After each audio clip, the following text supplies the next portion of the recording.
जय माता दी दोस्तों, आज हम आपको लेकर चल रहे हैं हिमाचल प्रदेश के कांगड़ा जिले में स्थित मां चामुंडा देवी के पवित्र धाम की यात्रा पर।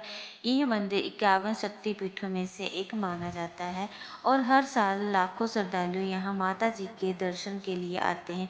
आइए आप भी हमारे साथ इस दिव्य यात्रा का हिस्सा बनिए। अब हम मंदिर की ओर बढ़ रहे हैं। चारों तरफ का शांत और भक्तिमय वातावरण मन को सुकून देता है। मंदिर परिसर की प्राकृतिक सुंदरता और यहाँ का आध्यात्मिक माहौल हर भक्त के मन को अपनी ओर आकर्षित करता है।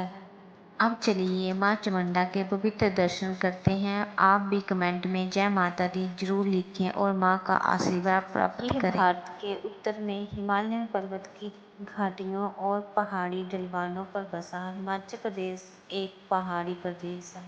ये प्रदेश पर्यटकों के लिए एक रमणीय स्थल और धर्म में आस्था रखने वाला स्थल है। ये मंदिर धर्मशाला से 8 किलोमीटर की दूरी पर और पालमपुर से लगभग 25 किलोमीटर की दूरी पर स्थित है। हिमाचल प्रदेश को देवी भूमि भी कहा जाता है। मान्यता है कि अनेक देवी देवताओं ने इस पावन भूमि को अपने आशीर्वाद से पवित्र किया है। भगवान शिव की तपोभूमि और मां शक्ति की आराधना से जुड़ी इस भूमि का शायद ही कोई ऐसा गांव या नगर हो जहां किसी देवी या देवता का प्राचीन मंदिर न हो। देखिए दोस्तों, माँ चामुंडा देवी के दरबार में श्रद्धालुओं की लंबी लंबी कतारें लगी हुई हैं। हर भक्त के चेहरे पर माँ के दर्शन की उत्सुकता और अटूट आस्था साफ दिखाई दे रही है। चारों ओर गूंज रहे जयकारे के नारे, बोलो चामुंडा माता की जय। इन जय घोषों से पूरा मंदिर परिसर भक्तिमय वातावरण में डूबा हुआ है। भक्त पूरे श्रद्धा और धैर्य के साथ अपनी बारी का इंतजार कर रहे हैं। ऐसा माना जाता है कि जो भी सच्चे मन से माँ चामुंडा के दरबार में आता है, माँ उनकी मनोकामना अवश्य पूरी करती है। दोस्तों, आप देख सकते हैं कि माँ चामुंडा देवी के दर्शन के लिए सभी श्रद्धालु लंबी श्रद्धा और अनुशासन के साथ कतार में खड़े हैं। हर किसी की आंखों में माँ के दर्शन की आशा और दिल में अटूट विश्वास है। कोई अपने परिवार की खुशहाली की प्रार्थना लेकर आया है तो कोई अपनी मनोकामना पूरी होने पर माँ के दरबार में शीश झुकाने पहुंचा है। भले ही कतार लंबी हो, लेकिन किसी के चेहरे पर थकान नहीं, बल्कि माँ के दर्शनों की खुशी की उत्सुकता साफ दिखाई दे रही है। कुछ ही देर में सभी भक्त माँ के दिव्य दर्शन करेंगे और उनका आशीर्वाद प्राप्त करेंगे। भक्तों को धीरे धीरे माँ चामुंडा का आशीर्वाद प्राप्त हो रहा है। जैसे जैसे लाइन आगे बढ़ रही है, भक्तों की आशाएं पूरी हो रही हैं और उनकी थकान भी घट रही है। भक्त आगे बढ़ रहे हैं। कहा जाता है कि वर्तमान मंदिर की स्थापना स्वयं माँ की इच्छा से हुई थी, जब उन्होंने राजा को स्वप्न में दर्शन देकर अपने नए निवास स्थान का संकेत दिया था।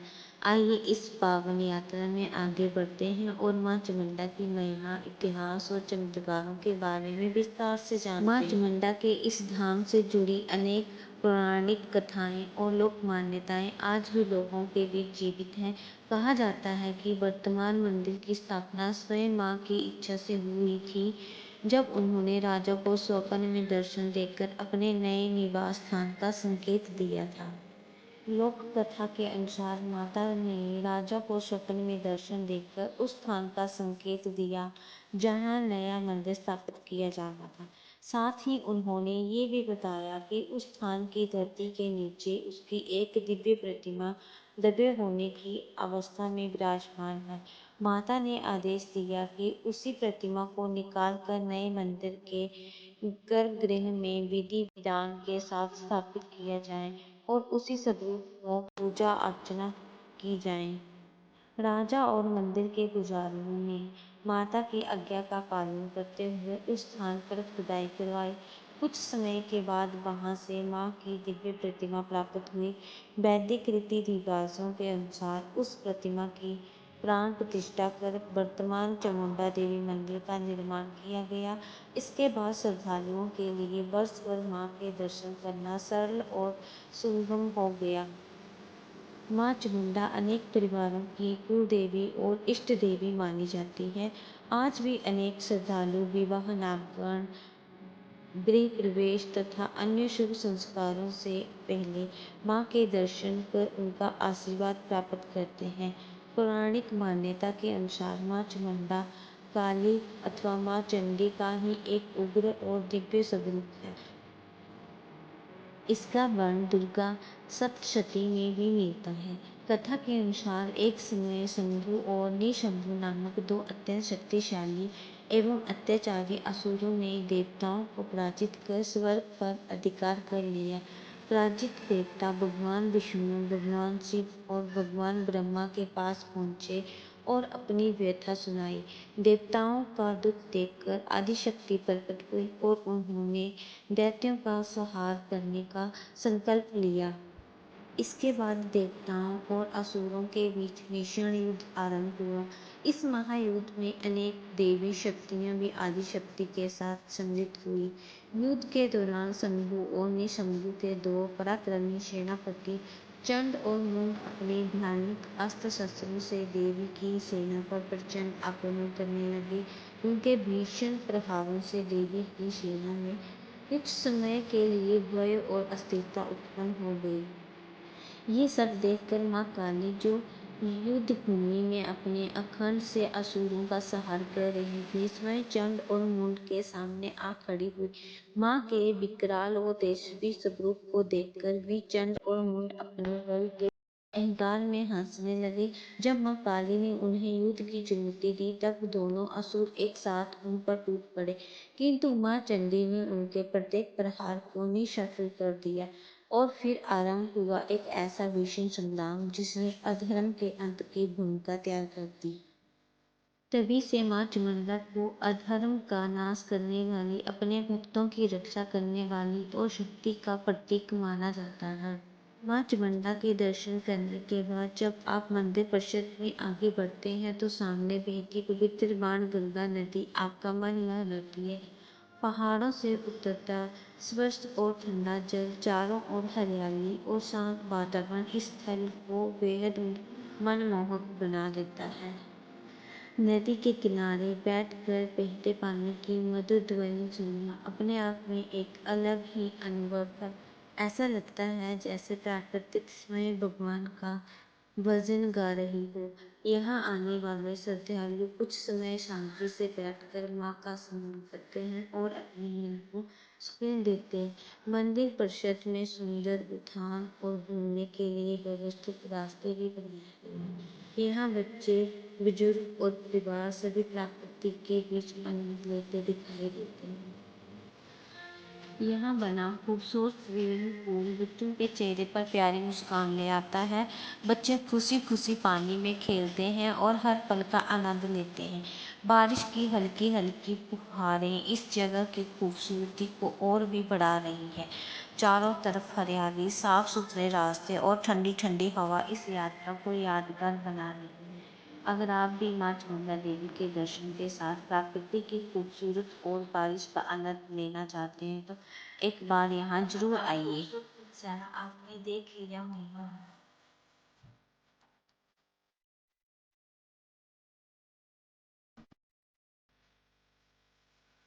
चारों ओर हरियाली, पहाड़ों से आती ठंडी हवा और पास में बहती पवित्र बाणगंगा का शांत वातावरण इस जगह की खूबसूरती को और भी बढ़ा देता है। और ये बारिश का आनंद लेते हुए लोग और छोटे बच्चे बहुत ही खुश हो रहे हैं।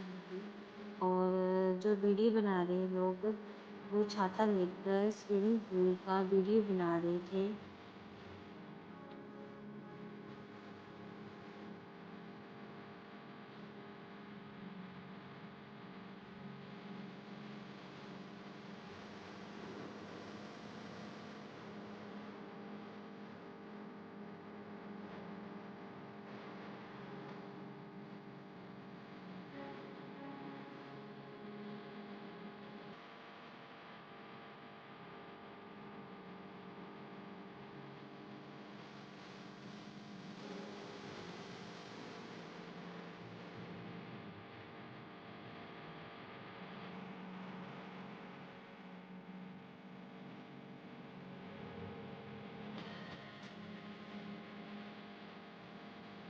अब यहाँ से हम जाते हैं मंदिर की तरफ। ये रास्ता है बाहर जाने की तरफ। अब हम बाहर चले जाते हैं और लंगर की तरफ जाएंगे। ये है मेन गेट जहाँ से हमने प्रवेश किया था अंदर की तरफ।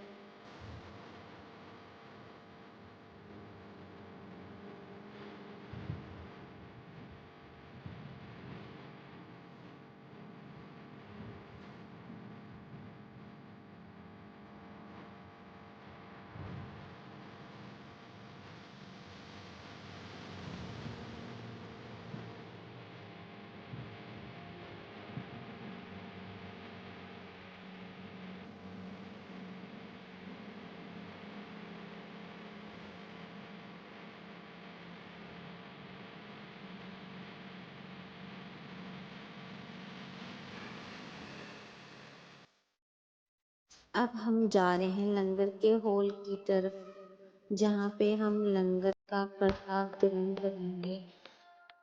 बरसात का मौसम था, हल्की हल्की बारिश लगी हुई थी और सभी लोग जो है यहाँ पे लंगर का आनंद लेने जा रहे थे। और जैसे ही हम वहाँ पहुँचते हैं तो वहाँ पे अभी गेट बंद था और श्रद्धालु जो थे वो लाइनों में खड़े हुए थे। और यहाँ पे एक रीता जो है वो धीरे धीरे चली थी और हल्की हल्की बारिश लगी थी, इसलिए उसने छाता लिया हुआ था और साइड में चले थे। यहाँ पे रोड बना हुआ है ताकि यहाँ पे जो गाड़ियाँ हैं पार्क भी है आगे, तो यहाँ पे गाड़ियाँ भी खड़ी होती हैं आगे, तो इसके लिए रीता को साइड में लेकर जा रहे थे।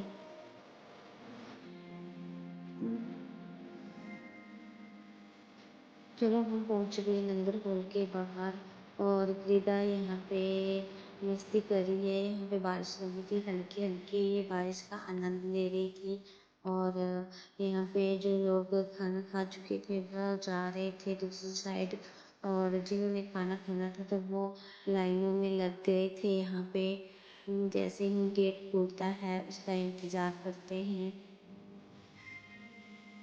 इंतजार की घड़ी जैसे जैसे खत्म हुई हम पहुँच गए अंदर लंगर हॉल में।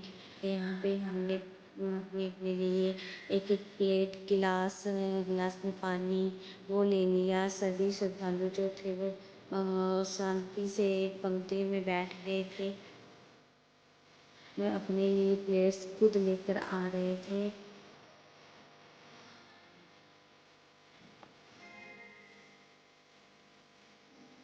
बहुत ही अच्छी व्यवस्था है यहाँ की। लंगर हॉल बहुत शांत था और जो लंगर खिलाने वाले व्यक्ति थे उन्होंने भी बड़े आराम आराम से हमें खिलाया और बहुत ही स्वादिष्ट बना हुआ। अब हम जा रहे हैं पार्क के मंदिर के दूसरी साइड जहाँ पे पार्क बना हुआ है। ये जाता है सीधा बाणगंगा की तरफ।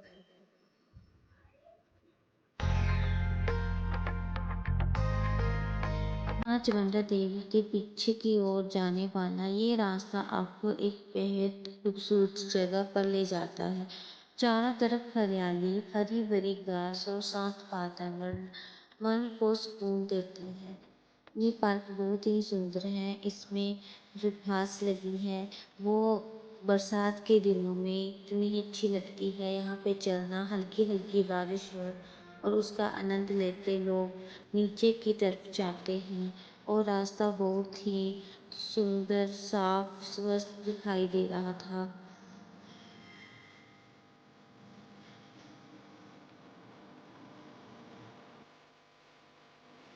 नीचे बाणगंगा के किनारे बना ये सुंदर पार्क श्रद्धालुओं और पर्यटकों के लिए आकर्षण का केंद्र है।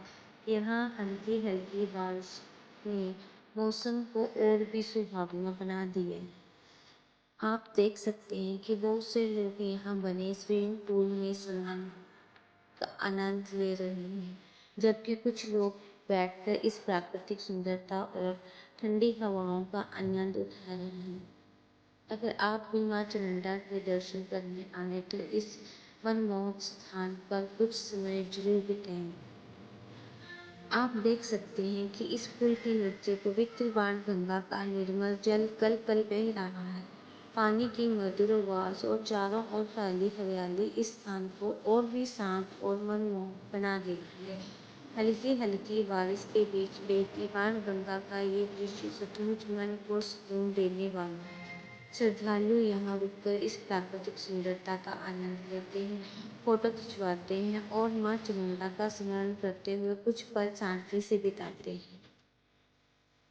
अब हम माँ चामुंडा देवी मंदिर परिषद में स्थित भगवान शिव के पावन मंदिर की ओर बढ़ रहे हैं। रास्ते में आप देख सकते हैं कि दोनों ओर श्रद्धालु ने पत्थरों से बने छोटे छोटे घर बनाए हुए हैं। इन पत्थरों के घरों को लेकर यहाँ एक सुंदर लोक मान्यता प्रचलित है। दोस्तों, जैसे जैसे हम माँ चामुंडा धाम से भोलेनाथ जी के मंदिर की ओर बढ़ते हैं, रास्ते में आपको पत्थरों से बने ये छोटे छोटे घर दिखाई देंगे।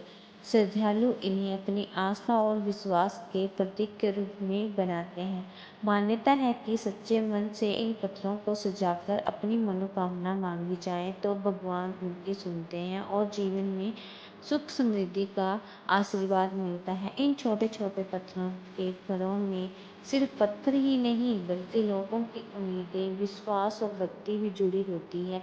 यही कारण है कि यहाँ आने वाला हर श्रद्धालु श्रद्धा से कुछ पल रुककर इन्हें निहारता है और भगवान से अपने परिवार की खुशहाली की प्रार्थना करता है।